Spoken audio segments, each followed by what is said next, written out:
Questions of Doom. Hello and welcome back to another Questions of Doom. In this series, as ever, I attempt to answer questions that you send my way using the archaeosoup@gmail.com email address, as displayed on the YouTube channel homepage, but also as you'll see at the end of this video. In answering these questions by video, it is my fond hope that the answer is made useful not only to the person who has asked the question, but also anyone else out there who may be wondering the same thing. Now, today's question comes from a YouTube user called Just a European Guy, and he actually has asked this question twice. The first time, I'm ashamed to say, it completely passed me by. So the second time when he asked, I thought, I must answer that question post-haste. So here I am. Now, the question is this. Which films are most historically accurate? Fairly simple and straightforward, except it's not. So I had to think about this, and we actually have more than 450 individual titles on DVD here at Archaeosoup Towers. Yes, we're officially addicted, but it keeps Ginger and the Bones busy. But so from that sort of collection of movies, I had a bit of a think about this question, and came up actually not just with the best, but also some various other categories which we may or may not have time to fully discuss. I suppose the caveat is that obviously I haven't seen every film ever made, and therefore can't give a comprehensive answer to this. But I can certainly give my opinion, and then throw the floor open to those of you who would like to comment. So, first and foremost, I suppose it's worthwhile mentioning that all films are probably inaccurate. And this is because, obviously, a film is a fairly modern invention, and therefore what we're actually doing is we're filtering history through not only a lens, but also a director's vision, an artistic design agenda, and also the overall story arc of the film itself. Sometimes changes will be made to meet the needs of the drama. But and I think an excellent example of that rather is actually Ben-Hur. A historic epic, it's called, a biblical epic indeed. But no one really would ever say that accurately represents the Middle East and parts of the Roman Empire. Rather, it's an excellent way of studying mid to late 20th century views of themselves and indeed of the past. So it's a fascinating film for that, but it's not historically accurate, if you see what I mean. So with that sort of caveat out the way, I suppose it's worthwhile mentioning filmmakers that I admire, I suppose, for their approach to the past, given that they can't be absolutely accurate. But I admire a few in particular. One would be actually Ridley Scott. Now, when you think of films like Gladiator or Kingdom of Heaven, and less so Robin Hood, you immediately get a sense of a lived-in history, as it were. And I like this. I like his approach to the past. He does take on board the advice of experts, but he also injects a little bit of common sense and humanity into the film. So, for example, at the beginning of Gladiator, when they're besieging a Germanic stronghold, he was told by archaeologists, well, there's no evidence for when archers were lighting arrows, that they would do it in anything other than a communal pot. And he said, oh, that's nonsense. And partly just because obviously it looks better on camera, he put in a hand-dug trench along the front of the archers, put some oil in there and lit that, and all the archers lit.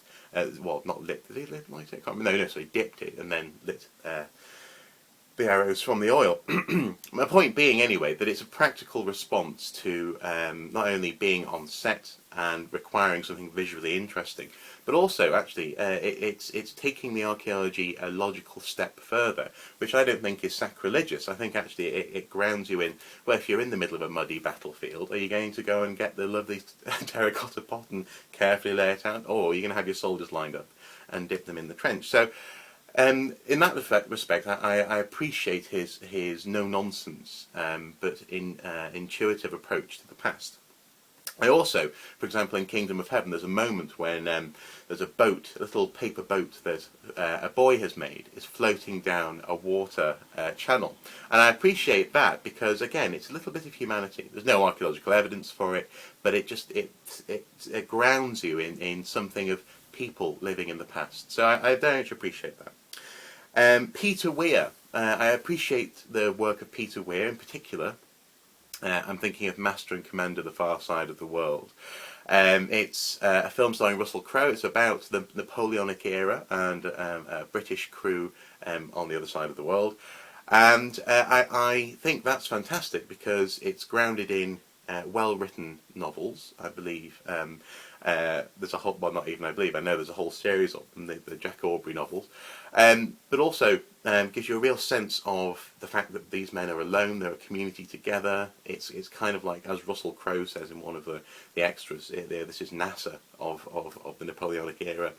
And also as well, that being on the cusp of a new age of discovery, the character played by Paul Bettany is desperate to get to the Galapagos Islands, and I love that. In fact, frankly, I'd love to have lived then.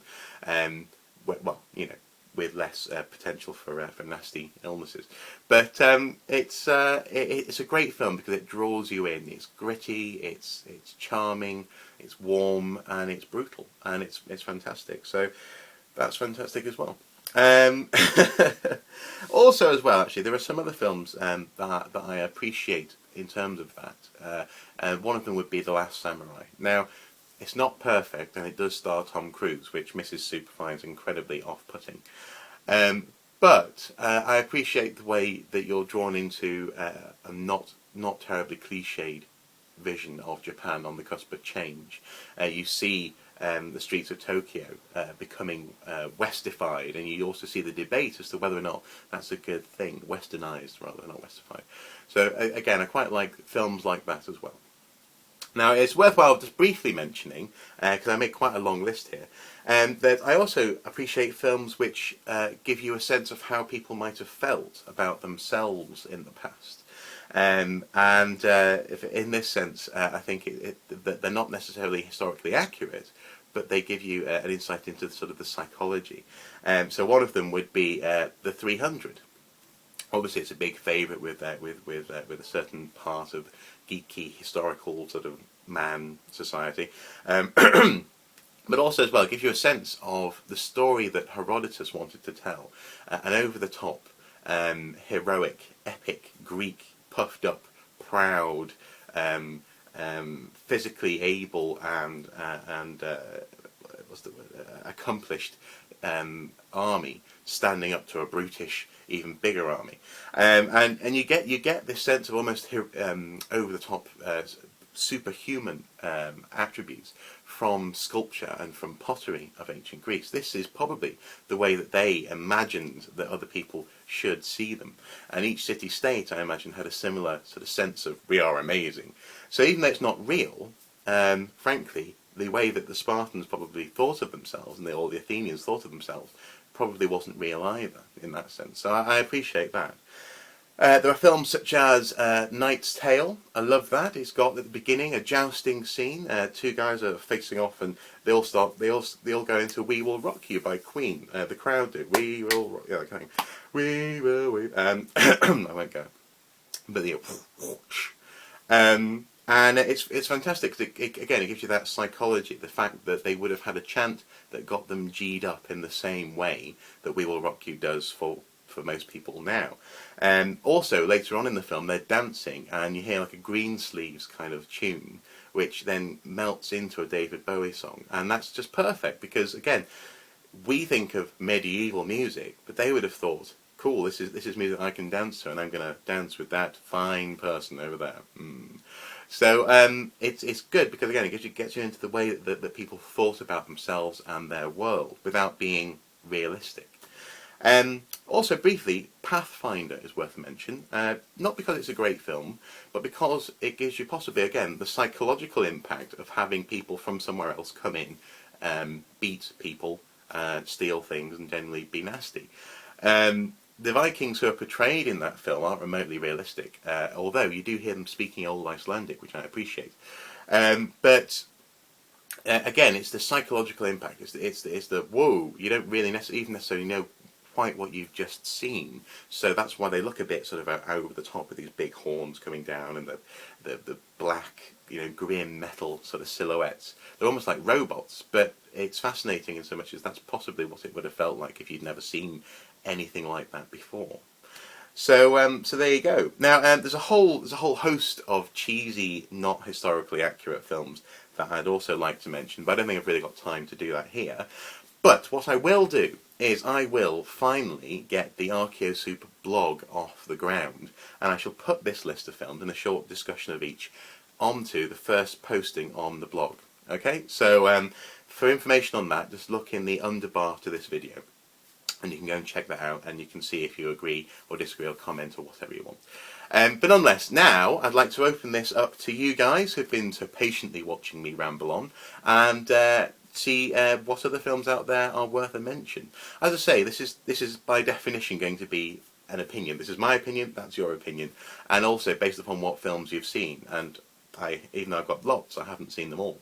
So it's well worth thinking about. Also, sorry, briefly, Black Death and Centurion, two films which are really quite grim and give you like a really brutal introduction into possibly some of the realities of grim history. So it's not all pretty and nice. So that's also worth a mention. Anyway, yes, I shall throw it out to you guys. Discuss below. But thanks again for asking the question, just a European guy. Hopefully I've answered it in some way that's remotely satisfactory. And yes, there you go, grand. Until next time everyone, bye bye.